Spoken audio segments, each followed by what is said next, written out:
Olá, prazer conhecer vocês.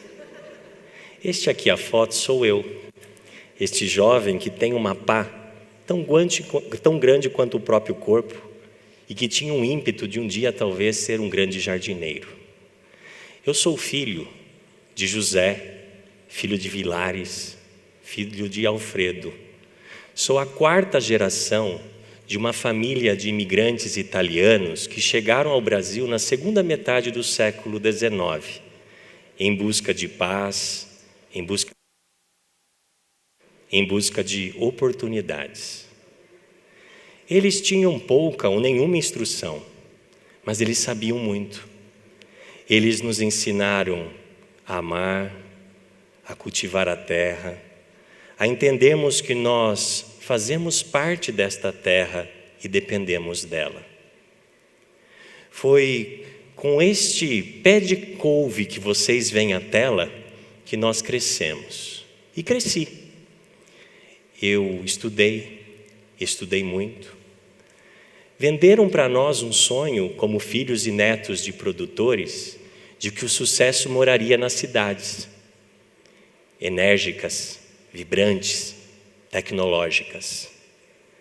Eu fiz engenharia e trabalhei em grandes empresas. Aos 31 anos, eu percebi que o ambiente corporativo, ele era um ambiente perfeito para tirar o pior das pessoas. Aprendi também que as grandes organizações estão cheias de profissionais um tanto carreiristas. O que são eles? É aquele tipo de pessoas que coloca os interesses pessoais antes dos interesses da área ou do negócio. E isto é algo que eu não queria. Isto fez com que logo começasse a refletir qual é o papel que eu gostaria de fato de ter nos negócios. Aprendi ali que talvez a gente precisaria desaprender um pouco de gestão e reaprender só a sermos seres humanos, eu inclusive. Mais à frente, eu tive a oportunidade de fazer uma pós-graduação fora do Brasil. E numa corrida matinal, numa cena fria como vocês veem à tela, eu deparei-me com um simples outdoor como vocês veem, com uma frase que me bateu fundo. Que você precisa de talento para ser bom, mas você precisa de paixão para ser grande. Essa frase, ela me consumiu. Eu não parei aquela corrida matinal, mas eu continuei a refletir ela por alguns dias e semanas. E foi graças a ela que eu parei para refletir que qual é ou são as minhas paixões, qual é ou são os meus propósitos. Por quê? Porque a gente quer ser grande. A gente quer ser grande em impacto, em transformação. Não é verdade? Fruto disso, eu cunhei a minha primeira definição de propósito, que é ser feliz e fazer o bem. E diga-se de passagem, muitos de vocês que aqui estão ou nos ouvem, talvez tenham um propósito muito próximo a isso. E a gente vai percebendo ao longo da vida que o mais importante não é o propósito que a gente tem, mas é o como a gente desdobra ele para a vida. Mais à frente, fiz uma pausa. Em 2014, optei por tirar aquilo que virou modinha hoje, que alguns chamam de sabático. Eu chamei para mim aquilo de um detox corporativo. Eu viajei, estudei, fiz voluntariado, conheci a mulher da minha vida. Foi neste processo que eu entendi que pausa é movimento, que a gente está indo talvez rápido demais e que a gente precisa pausar para sentir, para viver com consciência.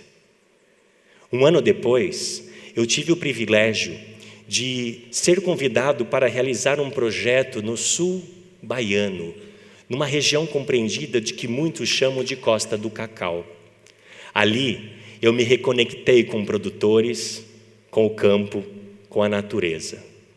E algo muito interessante que aprendi, apesar de não saber nada de cacau, é de que, apesar de nós amarmos chocolates e admirarmos esta categoria por seu prazer, pela sua felicidade e indulgência, existe um hiato, existe um abismo gigante entre esta felicidade na cidade e uma tristeza por uma miséria no campo.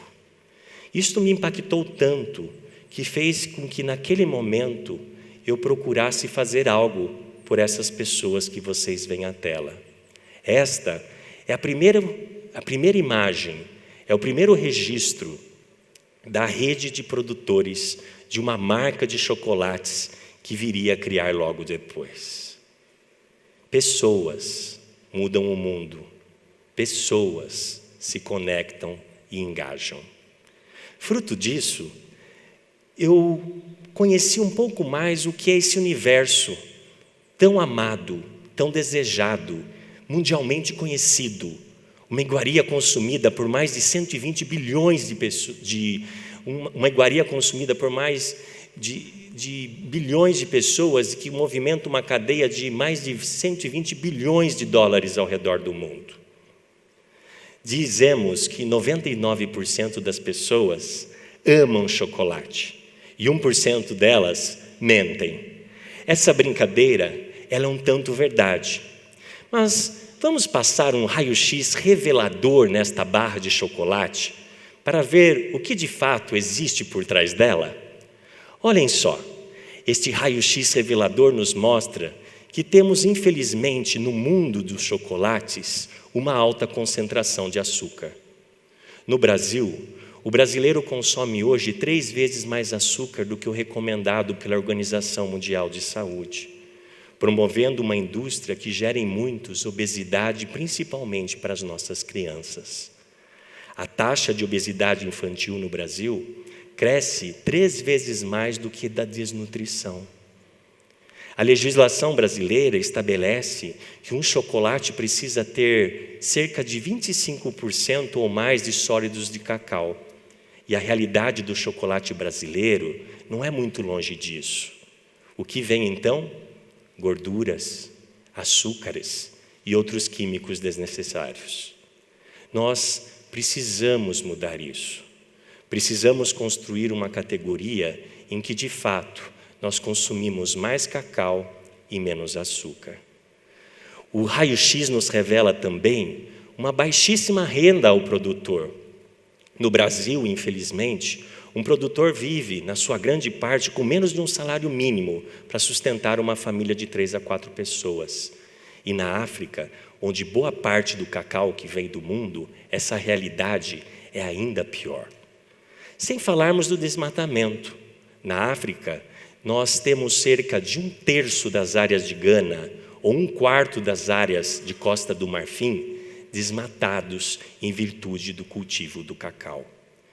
Nós não podemos ter um ato tão feliz e indulgente promovendo uma cadeia de mazelas. Vocês não concordam?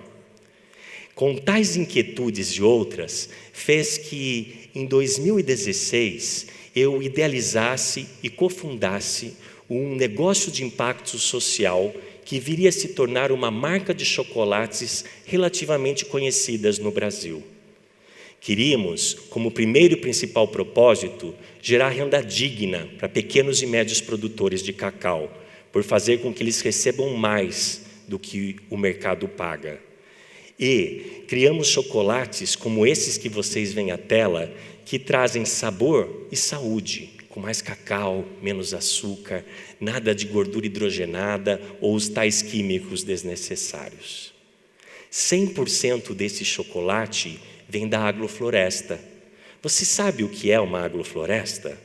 Pois bem, esta é a cabruca. E o que é a cabruca? É um modelo de plantio em que nós colocamos os pés de cacau debaixo da sombra da Mata Atlântica. Ele é um sistema vivo, um ecossistema em que gera vida, biodiversidade, retenção de água, sequestro de carbono. Ele é um modelo que imita a natureza. Ele é um modelo que nós chamamos de conservação produtiva, porque ao mesmo tempo que conserva a floresta de pé, ele gera renda para aquele produtor, pequeno ou médio, que possui aquela floresta. Mas mais bonito do que essa agrofloresta chamada de Cabruca são as pessoas que estão por debaixo dela. Este aqui é o produtor Francisco Santana, sua esposa e sua cachorra.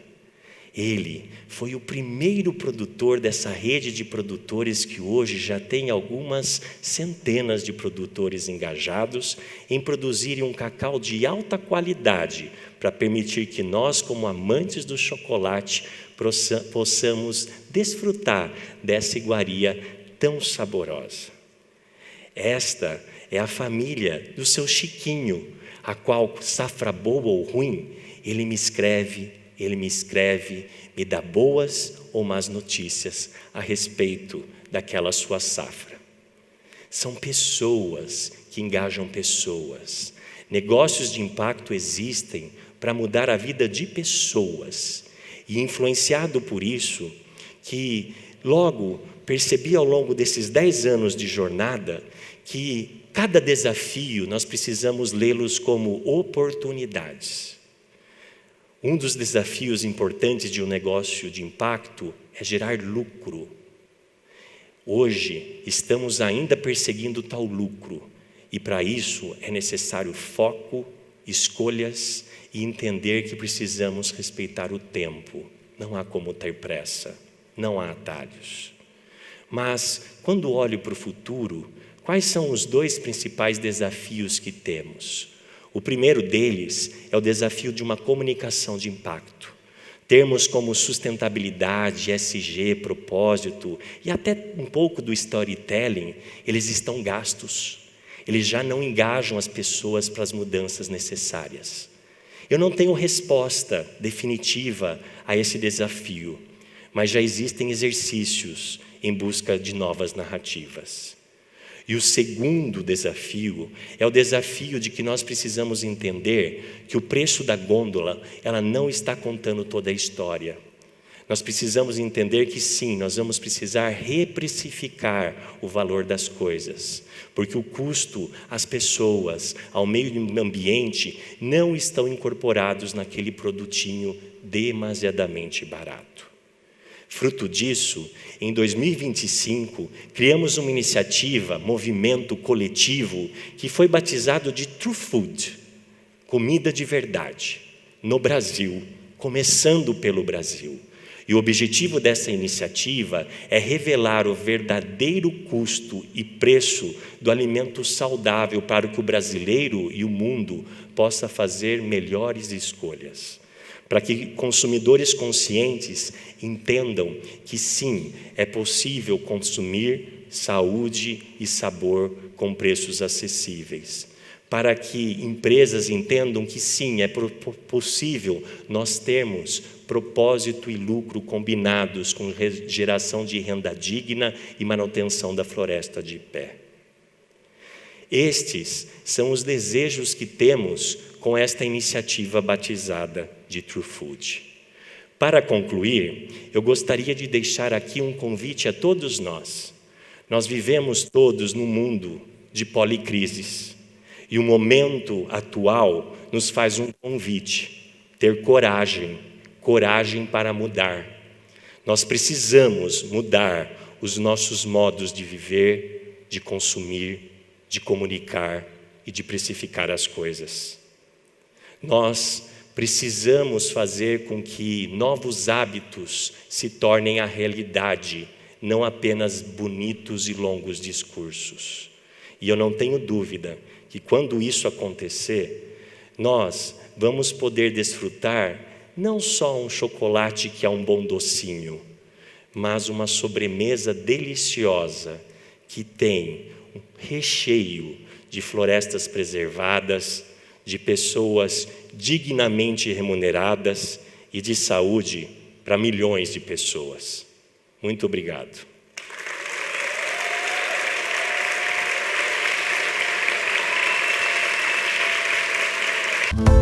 Os aprendizados ensinaram a crescer, os sorrisos que ficaram nos fazem viver. Abra o coração, deixa o amor se expandir.